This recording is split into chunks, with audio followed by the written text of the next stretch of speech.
Hello everyone and welcome to the Ministry Matters podcast. My name is Rohan and along with my wife Jill, we serve as the lead pastors of a 3 small location multi-site church, C3 Camden, Picton and Thirroul in southwestern Sydney and the Illawarra.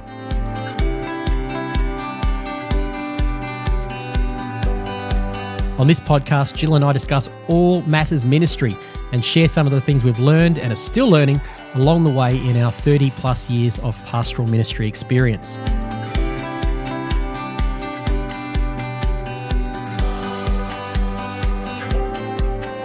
It's our particular hope that this podcast will be of help to small church pastors and their teams and encourage you to continue to minister effectively to the wonderful people that God has entrusted into your care.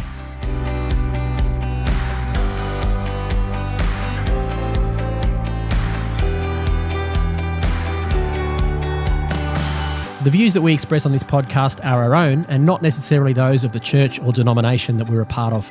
We'd love to hear from you if you have any feedback, any comments or suggestions on any topics you'd like us to discuss in future episodes.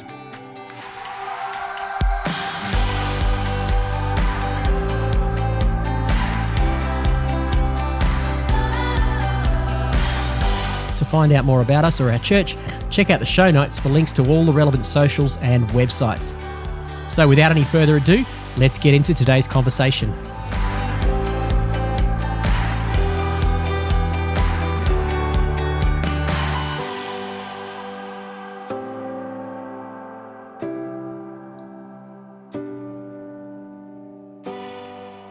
Hey everyone, welcome to the very first podcast of Ministry Matters. My name is Rohan and I'm here with my amazing wife Jill. Hi, you finally roped me into getting onto a podcast with you. I did. I've been doing other podcasts for a while, but Jill's not so keen on getting involved in theology podcasts, eh, hun?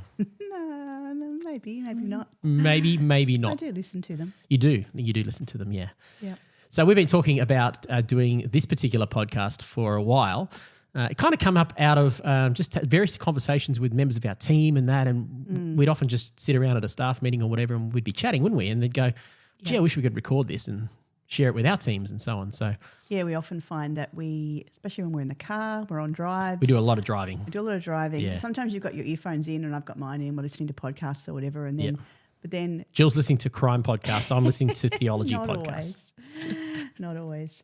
But we will sometimes, and this happened yesterday on our way home, yesterday afternoon, we'd been looking after the grandkids as we do on Tuesdays, and we're on our way home and I can't remember what it was, something we started chatting about. Struck up a conversation about something, didn't we? Talking about it nearly all the way home. Stopped at Appen, got a pizza, ate the pizza, while still we kept talking, got into the driveway and realised, and we were like, we have to stay in the car to listen. Oh, that's right. Then we decided to listen to something. We were listening to a podcast about the topic we were talking about. And then we sat in the driveway until we were finished listening to that, and then we came inside and we kept talking because we were on a bit of a roll with it, weren't we? We were, and it was like at that point we went, this is the sort of thing we need to have on our podcast. Yeah. So I hope we can think of these things at the right time, though. Yeah, that's right. That's just often the problem. We've actually created a list of topics because over the course of the last few months, we've just had conversations with our own team, conversations with other pastors that we support and get to know, and we really felt like, we're certainly by no means tried and tested, but we've been doing this for a while, and we often just have conversations where we just sit and chat and talk about ministry life and family life and blending the whole thing together and leadership development, and we just kind of felt like, let's give it a go. Let's throw it out there into the world, and we know that hopefully some of our team will benefit from it. Having a 3-location church means we don't actually get as much face-to-face time with members of our churches we'd like, our teams, not to mention the fact that, it's getting harder and harder for people to come out at night and have team meetings and so on. So yeah, that's right. We often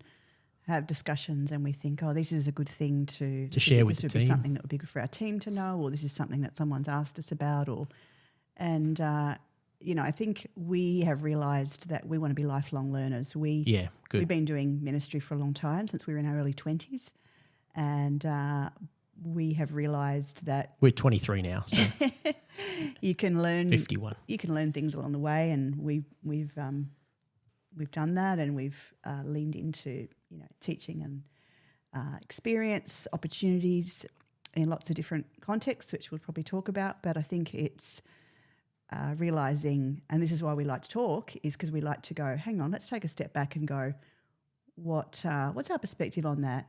Sometimes our conversations are, shall we say, robust, aren't they, babe? Yeah. We have different perspectives on things quite often. We do come from a bias as well. We come from a bias of, when you get to our age in our 50s, you start to realise, I've probably got a bias that I've had in my whole life because of my upbringing, because of the Christian world the teaching that I've been raised around, the churches I've been in, that kind of thing. Yeah. And we often talk about, how it's good to think from a different perspective. And some of the podcasts we listen to and then we discuss then are about different perspectives as well. True. Which we think it's good. It's not a scary thing to listen to a different perspective. It's quite a good thing to do. It opens up our world to avoid the echo chamber, help us to get ourselves thinking different perspectives, different viewpoints. That's how we grow. And so really the intention will be on these podcasts. We've got currently got 55 topics on a Trello board.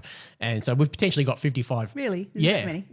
We have that many already, babe. And I'm sure some of our listeners and team will want to add some to those lists as well. There's already a couple people have mentioned and we didn't have them on the list.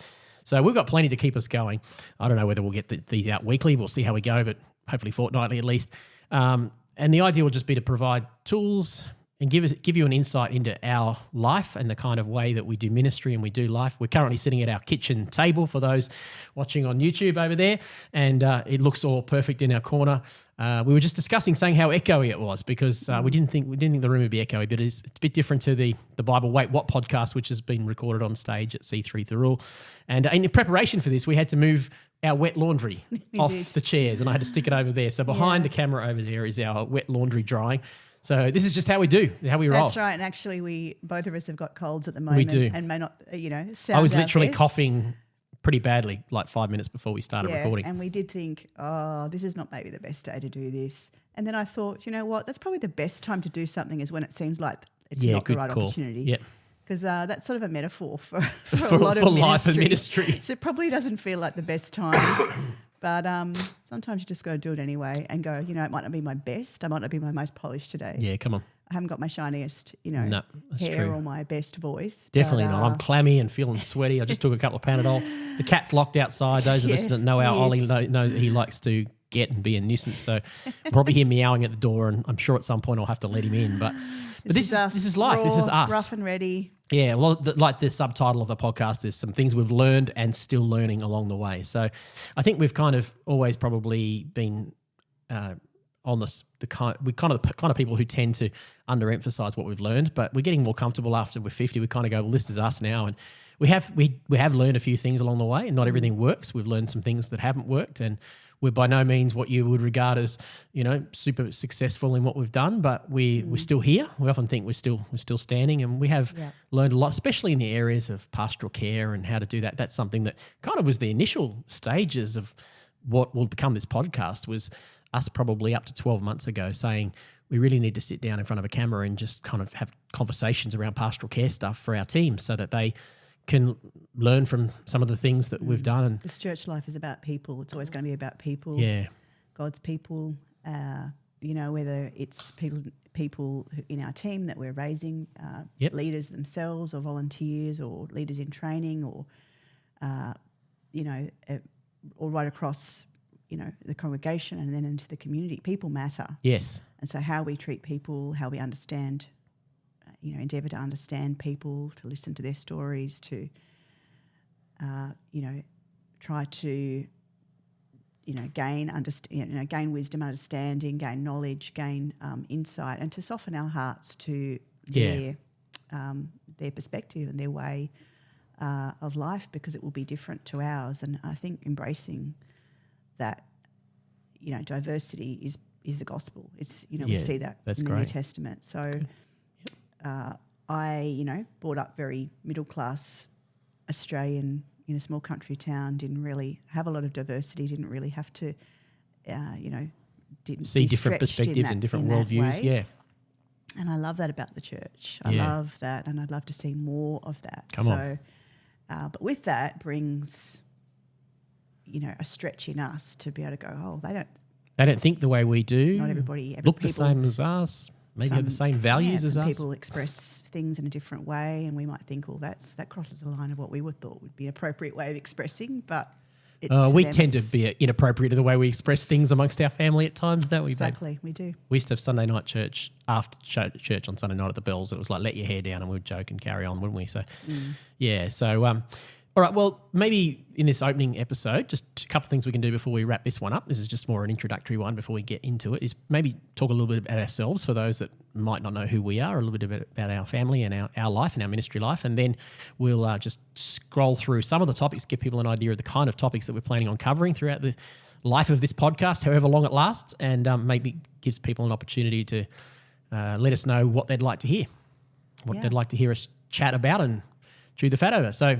talk about ourselves. Talk about, you're always good at talking about our family life and who we are and what we do. You start us off, babe. So we have been married 32 years. We have 5 children between 20 and 30. We have 2 grandchildren that are 5 and 2. I'm just going to get Jill to put the microphone a little closer to herself. A little closer? Okay. We were married very young. We were married at 19. So I grew up in a Catholic family in country New South Wales, in a little very country New South Wales, tiny little village of 300 people, and then moved to Canberra to live with my sisters when I left school, or my sister, and I had 3 sisters in Canberra, and that's where I met you. Yes. And we were both really hungry for God and for... We both only recently really come to Christ, haven't we? When we met 17. one another, that's right, through and my cousin, Paul. And a bit of a funny sort of story early on. We were going to separate churches, and then we started going to church together, and then but it was a larger church, and we weren't that involved, and we kind of were not, we were hungry for God, but we weren't quite... weren't really well connected in, I don't think. And that was probably more us than the church, I think, at the time, for whatever reason. Yeah. But something inside us still wanted to find somewhere to connect, didn't it? That's right. There was something in us. We knew we were hungry. We knew we had both in our... both separate to one another, made this decision that we wanted to wholeheartedly give our entire lives to Jesus. So we were going to find a way to do that, and we needed a community that was going to help us, because we knew we needed help because we were both young, and I was a long way from my mum and dad, a long way from family, a long way from my home, and so we found a community, and wasn't perfect. It's a little church, about maybe 60 or 70 people at the time, maybe. Yeah, probably about that, yeah. And straight Christian away... Fellowship Centre. Yeah. And led by amazing people, Bob and Margaret Foister. Yeah, that's right. And we got involved there very early on. I won't go into that story now, but... Nearly left at one point. We have a funny story. Jill yes. Early on, she got asked to do the sound desk. And they asked us to do lots of things. They obviously Bob and Margaret were great at getting us involved. They saw our potential.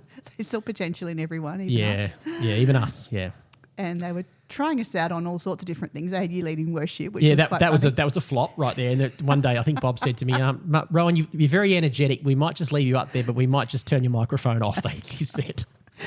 It was really, when you think, it was quite a lot of comedy in that era. Yeah. And but some good people that we met over those years. And yes, there was a time that I was asked if I would give the sound desk a go, which I did, and she lasted about... extremely overwhelming. She lasted about 1.5 songs, or maybe. Then it was the classic moment when the pastor goes, what's going on with the sound What's going today? on with that sound desk back there? Who's in charge of that? Jill's first day at maybe 18 years of age, storms out to the car park, out crying, saying, I'm never going back to that church again, and raced out after her. But we stuck at it. I was a bit offended. But yeah, we were involved in lots of things. I think I loved setting up the communion each week out the back in the little glass cups. That was it's one of the things I did. And we did communion, kids ministry, and we were involved in all sorts of small groups and everything. Little outreach in Cooma for a while. Outreach. We used to go up there, and they believed in us. They encouraged us. And, thanks to Bob and Margaret. Yeah, so we ended up. They encouraged us to go to do part-time Bible college, which was really the only way you could do it in Canberra back in those days. True. And we did that, and then we ended up deciding, even though we were young, that we wanted to be together. So we got engaged and we got married, and we were having our first baby. We were pregnant with Amy when they asked us if we would become local leaders in the little church plant that they had done out in Queanbeyan. We were doing multi-site church way back, weren't we? Yeah. So that was in 1990, really. Yeah. 1991, 92, yeah. 91, 92. And so, we did that. out in the little YMCA hall out at Carabar in Queanbeyan. Washed the communion cups twice, once before the service to remove the silverfish and cockroaches, and then once after the service as well. Yes, we had our firstborn child out there, and some great families came along. My sister came along at the time, and she had a baby as well, and we remember sitting in the kitchen at the YMCA hall breastfeeding our children with rat sack bags, cockroaches and silverfish. That would have been about the days. Oh yes, the old YMCA hall at Carabar in Queanbeyan. Yeah, but we were not perturbed. They didn't quite have the building that C3 Queanbeyan have got now. Shout out to Michael and Sarah. You guys have got a great building there. Well, ours was not like that. I don't think we were too fussed, though. We just thought, you know what, this is just what you do for God. Yeah. And back in those days, not very many Pentecostal churches or not many non-mainline churches would have their own buildings. No, there was an AOG, I think, that had its own building in Queanbeyan. It's still there, but apart from that, that was it. Yeah. Yeah. Anyway, that was it. And then that's my story. That was and then we continued to breed children, and Bob and Margaret moved back to Melbourne and asked us to take on the leadership at about the ripe old age of 25 of maybe a combined total of maybe 100 people, something like that, 80 to 100 people, maybe 80. And we did that for a period of time. Then we merged. The timing of that, it seemed like an okay idea at the time. We kind of thought, oh, well, you know what, we've been involved in lots of areas of the church. Yeah, we've done it. We've done this Surely for a few years. Run the whole thing. Yeah, well, you can do that. And no worries. It's just the same thing. Lo and behold, we had our second child and I sunk into postnatal depression. Yeah. So that was, we took over the church. That took a challenge. Me in the midst of depression and realising we didn't really know much after all. Didn't know as much as we thought we did. Took on the weight of that. Did that for a few years. Not well. Didn't do it very well. We gave it a good crack, but yeah, we learned a lot on the process, and we were very, very young. And then ultimately, 1999, we decided that we just didn't probably have the experience, the support, the wisdom, experience that we needed. So we moved to Sydney, packed up how many kids did we have at the time? Three at the time. We had Beck. Packed up. Beck was probably 6 months old or something. She was 18 months old then. Yes, she was. Packed up, moved to Sydney, went back to Bible college, joined C3 Church Mount Annan, and spent the next 10 years or so there on various roles. 11 years, including, she corrects all the details, including pastoral care, community services work, which is where you really developed a heart for community services work, although it was in there, but that brought it out for you. Had 2 more children. And then in 2011, end of 2011, that's correct, end of 2011, we planted C3 Camden with a team of about 45 people thereabouts, and then took over 3 months later, C3 Picton, the leadership of C3 Picton after a bit of a challenge in that church. Had those 2 churches, led those 2 churches for the next... what's that? 9 years, something like that. And then in 2020, we also were asked and offered the position of lead pastors at C3 Church Thirroul. So now we have 3 locations, 3 small church locations. I think that's something that we kind of feel like is a bit of our niche. We're not saying nothing's impossible, but we feel our gift set is probably towards small to medium churches, and kind of that's the niche we're kind of aiming at with this podcast as well. We talk to a lot of small church pastors, friends of ours, people we oversee, different contexts, those that we do meet in community, in the church community around about us, and we think there's probably a bit of a need there just to express some of the small church life. That great leadership content. I listen to heaps of it from the bigger, well-known, renowned pastors. Like listen to Kerry Newhoff and his stuff and people he interviews, but there's also not much of a niche for just day-to-day, hard slog, small church life. And so we kind of thought, well, let's just have a crack at that, didn't we? That's right. And we really sought, when we were as young pastors and even now, really, we love to hear from and network with other people who are doing similar things to us, yes. People who are doing different things. Yeah. But it's really great to hear from what other people are doing and glean stuff. Oh, totally. And I remember years ago, one of the things that just come to my mind that we did back in those early days is we used to listen to cassette tapes. We subscribed to them. Oh, yeah. And pastor which to were pastor. For pastors. Yeah. And we got so much out of those tapes. We did. Actually, I think initially Wendy McNamara gave me some tapes Wendy of those McNamara tapes. from Apostolic Church in Canberra. We're really going over old territory today. Yeah, we are. And I thought, something for pastors, because so much stuff, we were always buying stuff from the old Koorong catalogue and we were into the Christian books, but we were like, what about something for pastors? What about something for ministry people? And it didn't seem to be there wasn't a lot around. Even Bible really college was really about theology. It wasn't really about ministry. And we were like desperate to find out about ministry. And so this was the pastoral arm of what focused on the family at the time. The guy who ran it was H.B. London. Yes. I think he was Jim Dobson's cousin or something like that, I think. And he'd been in pastoral ministry. And then he did very much interview different people in pastoral ministry and the real life, down to earth, gritty stuff, wasn't it? Yeah, it did. It was really practical. I remember in some of those podcasts, I'd go and listen to them in the car when we were pastoring, that young church in Canberra, and I'd literally like cry my way through them because it was just like the only lifeblood I had during that time to keep me going, really. Yeah. Yes, because he was pastoral himself. Yeah. He wanted to encourage pastors. Yeah, I always felt encouraged by him. Yeah. It is tough. Yeah. And it's a completely different... Hopefully we can do that for you too. That's right. It's completely different to... and it's not that one's right or wrong or better or not as good as, or, it's not that, but it's very different to be on a team in a larger church or to be in a larger church that is established. Yeah. Very different thing to be out in a small space where you don't have very many people. Yeah, sure. And you don't have very much of anything. No. Well, hopefully we'll encourage some of our team. Maybe some of those might decide to take on the job as well. But, we're going to talk about from pastoral ministry, but we're also obviously a lot of what we'll talk about will be encouraging for our teams and for if you're listening to this and you're a pastor, for your teams, just to hopefully just encourage them about the day-to-day ministry life and the cost, but also the beautiful privilege it is to That's right, the pioneering spirit. Faithfully serve the Lord.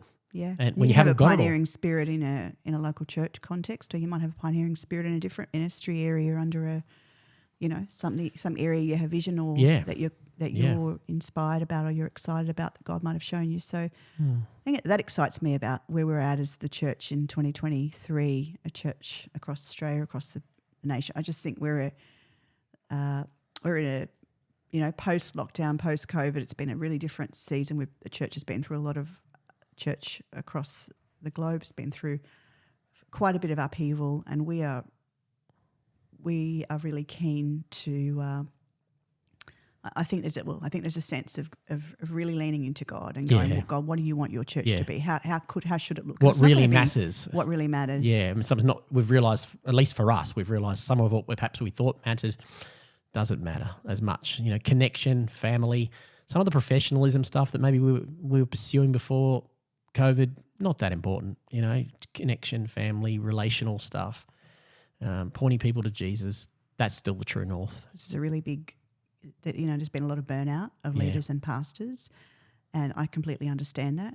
We've been there ourselves. I've been there. I've been through, struggled in my mental health over the years and understand what that's like, but I also really believe in the call of God and believe in ministry. So I'm really about longevity. Yeah. Wanting just people, that slow burn, that faithful burn in Christian ministry, whether that's in, employed Christian ministry or you're serving on a team in a church. Yeah. We've seen lots of people come, blow in, blow up and blow out too, Every now and then you get someone who just hits the magic button. They've just got the it factor and they just take off. But we've seen others that seem to have that, but then it just all looks like it's going great for a while and it just implodes. And we often say, we shout out to Stephen Bradbury who just, did well to stay in the race. He qualified for the Olympics, but then he just kept on racing and stayed on his feet. And I think that can't be underestimated, just that slow plod. Barry Champ would say the plod with God. Yeah. And I think that's been our motto, hasn't it? Just keep going.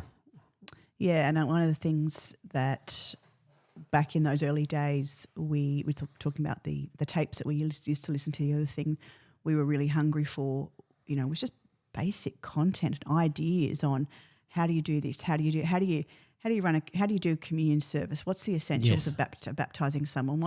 How do you MC a service? What's best practice in writing messages or visiting the sick, or things that you suddenly you're kind a lot of that doesn't get taught in Bible college. No, that's right. And we cannot remember where it came from and what this little booklet you're talking about. Oh, yeah, we talking about this the other week. We read this booklet and it was so helpful to us. It was an Australian booklet written for Indigenous Christian communities. That's all we remember about it. Yeah, it was written for small communities and it was so practical. And we were like, oh, this is really, we can do this. This is at our level. It's like a how-to. Yep. And not that we want to be that,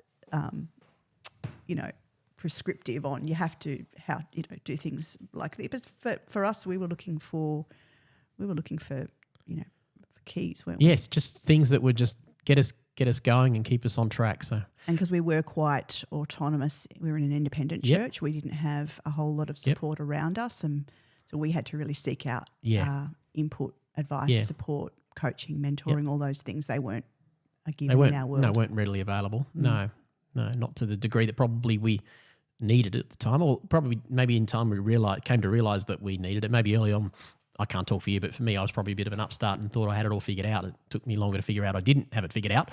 But eventually I got to that point where I realised, man, I need to learn. I need to grow. I need to be in something bigger and learn from others who've gone before me, or at least have connection with people who've gone before me. And I guess that's always been our heart all the way through, has been finding people in our world that we resonate with, who we can pick their brains and learn from. We've been very blessed with some wonderful people who've pastored us over many, many years.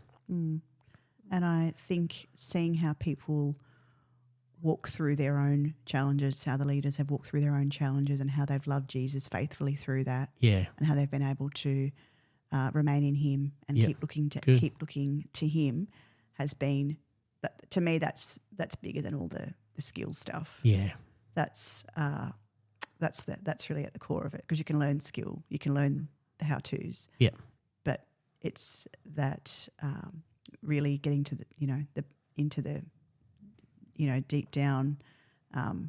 Can I believe God in this? Because that's what faith is. Yeah, sure.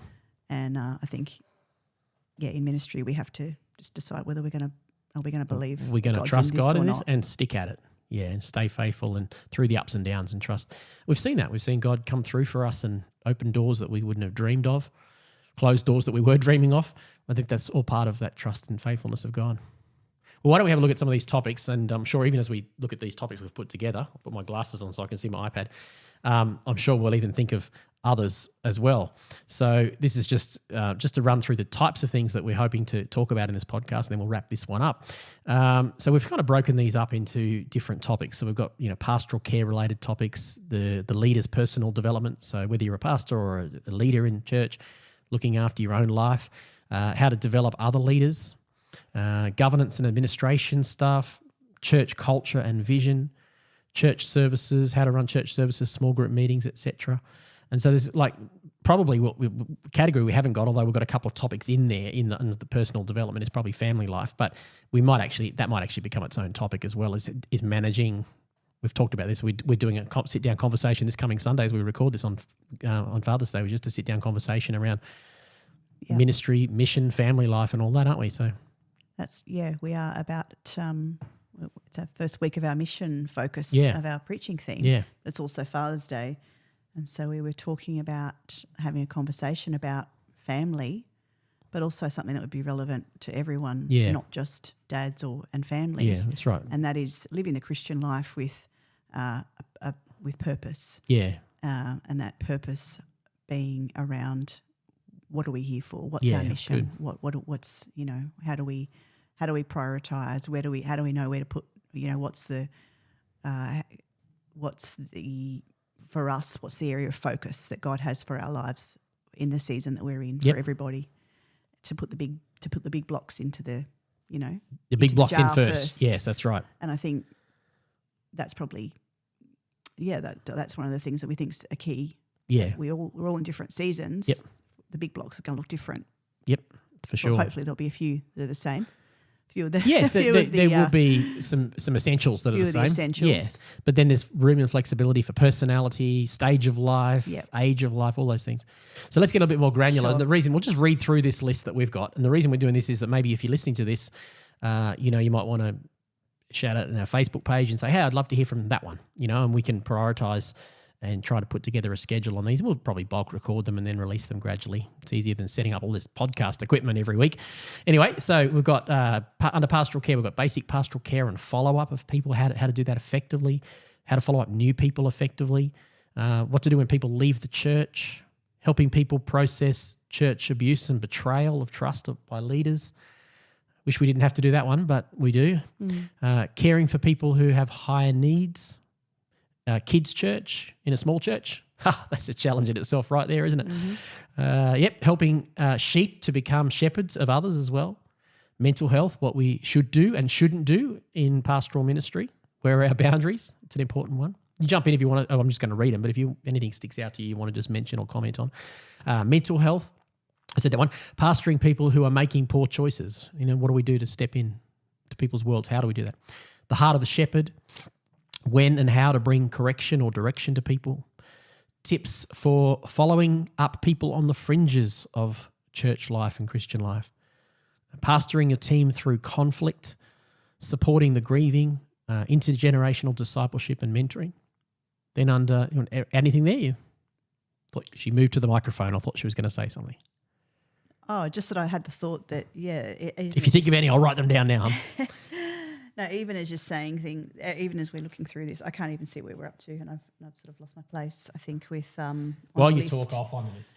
But she's got it on her phone. It's amazed me that intentionality in some of these areas pays off.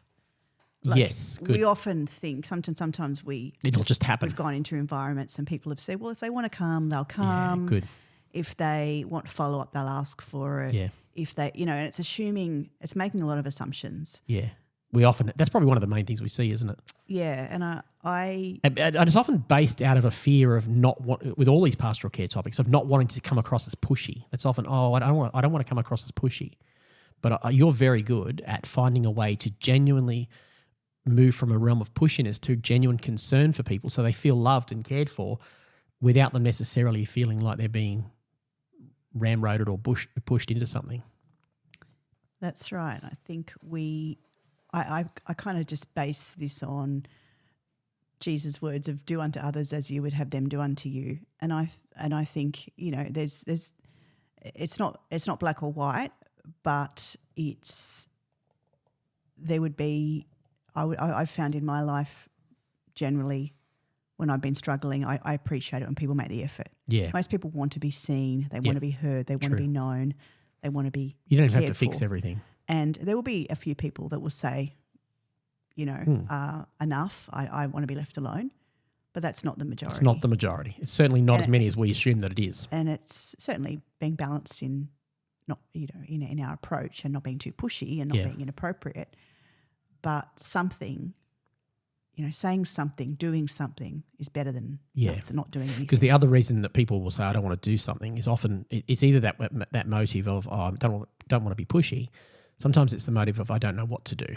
I don't know what to say. I'd rather not make a mess, so I won't say anything. And so, I think that's one thing that we've learned through people who've supported us and taught us pastoral care is there are ways and things you can and can't do to show concern to people and show you care that actually are well received. And it doesn't mean you have to fix everything, does it? It's often just being there. And even taking on the task of regularly looking at metrics. And I'm not a massive I'm not a numbers metrics person either. But I think it is a really good. It's good as for a shepherd. The shepherd knows how many sheep. Yep. Jesus talks about that, leaving. I just added that one to our list. Yeah, leaving the 99 to go after the one. You have to know how many you've got to start with. So it's metrics. There you go. There it is. It's right there in the Bible. Yep, we need to know who we have. It's not that we're all numbers focused and we've gotten out of away from trusting the Spirit or whatever, and we've gotten into numbers. It's responsibility. Yeah, definitely. All right, well, after the pastoral one, you should have it on your phone there. The next subcategory is the leader's personal development. Got it. So we've got things like, you got it in the right spot now? Okay. Taking responsibility for your own personal development. Is God closing a door or prompting for a shift in your church or ministry? How to know when that happens. Ministry, when your emotional tank is depleted. Not that we've ever been there. When you haven't sensed God's presence in some time. That was actually a request that came from one of our team. How do you minister yourself and lead people when you haven't sensed God's presence in your own life? Working on your own character and competency. As Karen Newhoff says, you need to work twice as hard on your character as on your competency. I love that comment. Small church ministry multitasking. If you're in a small church like we are, small churches, there is always lots of hats to wear. The leader's personal devotional life and what that might look like. It's different for everybody. I'm not a big fan for prescriptive. Everyone does it the same, but we can talk about that. The importance of rest and Sabbath and taking holidays and those sorts of things and enjoying life and refreshing. That's been something that's really wasn't talked about when we were young Christians. It was Christians, pastors don't retire; they just retire, TYRE, and get back in the road again. And I think that was running the race and running it hard, wasn't it? Yeah, go hard, go home. It does say run the race, but that's not the. But it was also Jesus also took a pillow on the boat when he went. Yes, that's right. You like to say, don't you? Yep. Love that. You love that. Jesus took a pillow. Jesus often withdrew to lonely places, and so yes, it's a race, but it's really another one analogy I've used over the years is old Cliff Young, who used to do the Sydney to Melbourne ultra marathon back in those days. And you know, what was he, probably in his 60s then, and he just shuffled, but he would always win before the Greek Street came along. And he used to just shuffle his way and never stop. And I think that I often say consistency is the most underrated value in the kingdom of God. Just turning up faithfully, giving yourself downtime. You don't have to run. It's not a sprint. It's a marathon. It's a long race. With that though it requires faith, and it requires, I think, strength and belief and backing ourselves, because we often want to fill the gaps of where we see that something's not being done or where we see lack, and we think, I'll just do that myself. And that's where we ended up being exhausted and just doing all these extra things and running and not stopping, because there's always going to be gaps. Yes, there's always going to be things to, and that's, we live in that, you have to learn to live in that space, I think. Yep. Being able to go, I'm trying to think of a nice way to say this, but, I'm just going to say it, we don't totally suck because we haven't got, the best of everything. Of this or that. Yep. And walk away from everything we do. Every conference you go to, discourage. I mean, we've spent plenty of time at conferences. People discouraged after conferences, but you just got to realise that because they all, or just walking away thinking no one responded to that message today. Yep, everyone looked bored. Someone fell asleep. Someone complained afterwards, and and you can just walk away discouraged. No one ever complains in front of your sermons, babe. That's only mine. They complain. Everyone comes up to you and goes, "That was amazing."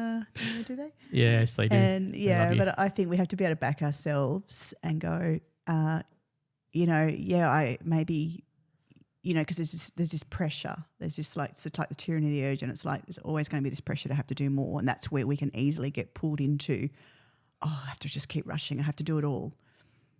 We have to just be prepared to go. It's like the Sabbath. Of course, we'd get more done if we had 7 days. If there was 7 days to work and not 6. But God said rest. We'd have more money if we didn't tie 10%. Yep. But we actually go, no, I'm going to trust God in that. Yep. God says, take a holiday. Yeah. Have feasts. Enjoy life. Do those things. Trust me that I'll look after your land while you go and have a family feast. This happened to me the other day on a Sunday. I was did the service in the morning at Picton, and then I was really wanting to go to Camden in the afternoon. I wasn't on anything, but I was really wanting to be there. But I wasn't feeling 100%, still getting over this injury and got a bit of a cold. But I was like, I don't want to miss out. And there was this thing in me of, part of me was the push, because I felt like, they need me and I want to be there and I don't want to miss out. And what if, because of me not being there, it doesn't go as well as it could be? Right. Because it could. Yeah. And then I had to go, okay, Jill, where are you at today? Yeah. I'm like, actually, I don't feel that great. I think I need to go home. And I had to live with the fact that I have to trust God. Yes. And I'm not that important. Yeah, that's right. It is. It's a case of we're not really, everything doesn't rise and fall on us in church ministry, does it? You can't pike out of everything every week and say. No, it's the opposite of laziness. Because it does matter that you are there.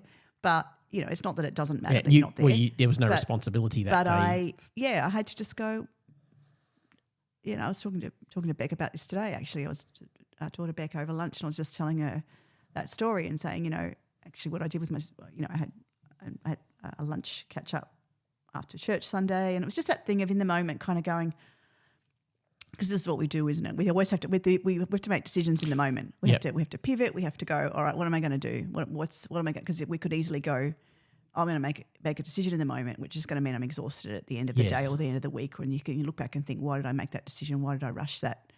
Why did I push? Why did I let myself get into the push zone? So it's very disciplined. I've found. It takes discipline to make wise decisions you and not and jump rest when you need into to. the rescue of thinking I need to be at everything. Yeah, you're not the Messiah. I have to run meetings every night of the week and I have to be at everything and I have to lead everything. Heck no.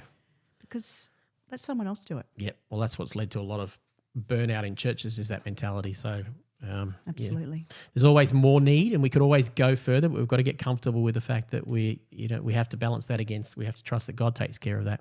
Yeah. We're going to read all these. Oh, I wouldn't leave there. I moved a couple of them around actually. So let's have a sip of my tea. Have a sip of your tea while we talk. We're going to talk about personal. We've mentioned that one. Helping leaders and team have a contributor mindset and not a consumer mindset. How do we develop people who have that kind of attitude? We're here for the kingdom. It's a little bit probably partly what we'll touch on in our message on Sunday at church. The importance of being open to coaching and discipleship. The importance of having other people speak into your world. Managing family life and balancing that. Financial pressure, all that kind of stuff will come up. We check with our kids how much we're allowed to talk about them. Yes, that's right. We might just have to not name kids' names, just to say our third born, who Jill had lunch with today. Yes, exactly. Identify underdeveloping other leaders, which regardless of whether we're pastors or leaders, we all want to be developing other people into ministry. So we've got things like how do you identify and develop future leaders? How do you see them? What do you see in people when there isn't anyone? We can't see anyone. Tips for how to work with prophetic people, the risks and benefits, because there are beautiful benefits in having prophetic people speaking into your world that you trust to pray. There's also risks too. So, that's something that is important. Leading your peers. Would it be also something, to consider the other fivefold ministries as well? We need to be able to work with evangelists and work with teachers and work with apostles, work with people who are called to something different. Something to us, Pastors are not be all and end all. Yeah, good. Pastors are not the fivefold ministry. We are one. We're one a part of the ministry of the Lord. Yep. Leading your peers or those who once led you. I can't tell you how many times we've had to help people and support people through that journey over the years. People who led you or they were your peer and now you're leading them. How does that work? How do you switch hats? All that kind of stuff. Very important to be able to do that. Being aware of potential power imbalances. This is a big one, especially when it comes to prophesying into people's worlds, speaking over them, just being aware of also when we have friendships. In friendships, yep. There's a lot of discussion about whether it's okay to have friendships with people in our church or not. How do we do that? Yeah, that's right. So it's really a negotiation. I'm going to tell you the answer now. You have to listen. No, you have to listen to that podcast. Yeah. We've got to have a good theology of power. That's what probably a lot of churches haven't had, and that's we probably we don't know the actual answer. We don't know the actual answer, but we're working on the theology of power as we go. We don't know the answer about whether you should have friends or not. Oh, that answer? Yeah. No, we have lots of good friends. We're still working it out. We have good friends in our church. Yeah. It'll never be perfect. No. Helping. Where are we going? Further down. It just moved. Okay. So then, we've got a couple more here in that area. Using digital communication with your teams effectively. How do you communicate, train, lead, do that effectively? How to have a crucial conversation. You might need to do that one. You might have to do that one, because I do Jill's digital communication for her. How to have a crucial conversation. This is the one you're very good at. How do you have that conversation that is going to be a challenging one? And we can talk about that. I'm good at it. I think you are. No. Yeah, I think you're pretty good most of the time. Sometimes your emotion level gets a little bit reared up and then maybe a little bit of rationality heads out the window, but more often than not, you're pretty good at discerning people. It's more when it's personal, I think, for you. What to do when we've done everything we know to do? How do we just keep going? And then under church governance and administration, transitioning into leadership of new churches, something we've done a couple of times, databases, record keeping, handling the admin load, admin tech skills in a small church. That's a big one. We don't have the big resource base behind us where you can employ staff to do everything. How do you work with volunteers who aren't tech savvy? The role of church boards, doing child protection well in a small church. That is a big topic in its own, something our movement's very passionate about, and I have a role in the movement as well, consulting in that and working alongside some other wonderful people to try to help our movement to do that. Because we have a lot of small churches in our movement, and it's a big deal these days, isn't it? Yeah, and it's absolutely essential to prioritise the safety of vulnerable people. Yep, they can't look after themselves. They can't keep themselves safe. They need someone else to keep them safe. For sure. That'll be a big podcast when we do that one. I'll let Jill loose because she loves that topic. Important, a great topic to be dealing with. Church culture and vision. Under that category, we've got dealing with cancel culture and polarization in the church. How do we deal with that? COVID showed us that there was stuff there. The big thing everyone seems to be talking about at the moment, deconstruction. Should we be afraid of people deconstructing their faith? I put a little heads up. I'm not afraid of it. I think there are some things that need to be deconstructed. I think the problem is we need to embrace that, help people, and then allow for some reconstruction. That's just a little heads up on that one. How to create a safe environment for seekers and skeptics in church culture. How to create a safe environment for people to share their hearts. How do we create that vulnerability? One of our key values at our church, isn't it? Vulnerability. That's something you've fostered very well, hon. What we learned about small church life from the pandemic. It was hard. Excuse me. Helping people to think well. How do you have an excellent spirit without it becoming a spirit of excellence in a small church? The pros and cons of multi-site church. How we've learned things that work well and things that perhaps are a challenge. Engaging a small church in mission work. Sitting in the gap between your vision and your current reality. And then we've got half a dozen left in another category. Is there anything you want to add to any of those ones? Not right now. Not right now. Last thing we've got in our category is church services, small group meetings, that kind of stuff. How do we plan church services? How we do it. Not saying how you have to do it, but we can give you some tips and some pointers, things we've learned. Preaching prep tips and techniques.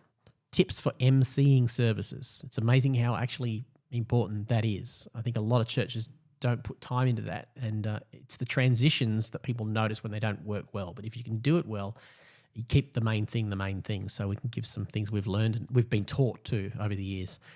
Certainly we've been taught some good things about that. What we've learned from reintroducing regular communion, which is something that we have done. The reasons for that, something I'm passionate about these days. Tips for asking people to volunteer. That will be your one. Jill is superb at getting people to volunteer. You are. You're a gatherer. She's shaking her head, just being shy.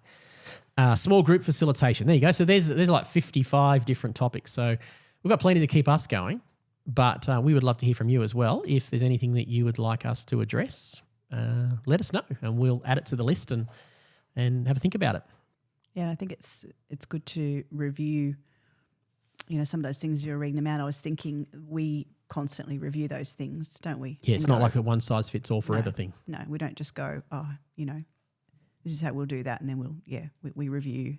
And so what might have worked, which makes more work when you review and then things, and maybe from time to time, every few years, you might want to do a full strategic plan and do a complete overhaul. We're about due for one of those. Everything, where we do the whole thing of everything's on the table or everything's off the table. Yep. Start from scratch. What are we really here for? What are we about? Yep. Again, it's sort of a little bit like the put the big rocks in type thing. Yeah. Sometimes we need to do that to stop us from to help us stay focused and not just keep doing what we've always done. Go through the motions of doing what we've always done. So I think review and having someone to do that with is really good. Yeah. Someone outside who can help us to, someone outside ourselves, a person who we can, is just a good sounding board who can help us in that. But we've had John McKelty coaching us in our pastoral role for the better part of 10 years. 10 years now in different capacities and supporting us. So much of what you'll hear on this podcast is stuff that John has told us, especially in those areas of church life. And yeah, it's been great. It's been great. And then we've been pastored by pastors like people like Steve and Deb White over many years as well, who got incredible pastoral wisdom and insight for a more recent decade or so that have been support to us. So don't start mentioning too many names. I'll start neglecting to mention other people's names. We won't say bad things about anyone either. No, we won't. No, we're not allowed to. We don't say bad things. We don't think bad things about anyone. We don't think bad things about anybody. Jill might joke around every now and then, but she's a bit cheeky. Everyone thinks that Jill's all prim and proper, but she's not. She's the cheeky one of the two of us. She's cheeky. Yeah. Yeah, you are. So anything else you want to add before we wrap up this episode? I'll tell you I'll always tell you. You'll always tell me that I want to add. What do you mean you will? I know you will always tell me if there's something you want to add. You don't need to ask. I don't need to ask. All right. Well, I thought I'd ask because otherwise I would have just said goodbye and then okay. Thank you for being so polite. No, that's all right, babe. No worries. Love you. Deferring to me. Yep, that's right. Prefer one another. Yep. Well, thanks for being with us for this opening episode. We appreciate you listening. And if you want to share this with anyone in your teams or friends, that would help us. Not that we're not trying to make any money out of this, but we want to just use this tool to be able to encourage other people. So if that's something that you want to do and it'll help you or help others in your team, feel free to share it with them. And we want to see people do well. We do. To flourish. Yeah, that's what we want to do. Be life-giving. So you did. You just jump right in there. You didn't need me to give you permission, did you? In. She just jumped in. Be life-giving. Be life-giving, flourish in, Flourish in life and ministry. I'm trying to think of what the scripture is about. How's it go? The one about your soul would prosper as your soul prospers. It's 1 John 3 verse 1. And how's it go? Beloved, I pray that your soul you would prosper even as your soul is prospering. Okay. 3 John 1, I think it is, not 1 John 3 1. Let me find it. This is where. It's a really beautiful idea that our soul would prosper. Dear friend, 3 John 2, I hope all is well with you and that you are healthy in body as you are strong in spirit, the NLT says. Healthy in body as you are strong in spirit. I think the NIV says is that you would prosper. It says, dear friend, I pray that you enjoy good health and that you may go well with you even as your soul is getting along well. That's what we want for people, isn't it? That's right. Because there's lots of things coming against us in life and ministry, and we want to encourage people to stick at it, stay the course, not give up, not get burned out. And there's probably areas where, some people say, oh, look, when they're asked, would you change things? Would you change your past? They say, oh, no, because, I learn a lot and I wouldn't be who I am today if I hadn't been through all that. To be honest, I would say yes, there are things I would change. There are things I would do differently. It wasn't that I wouldn't have married Rowan. It's all right then.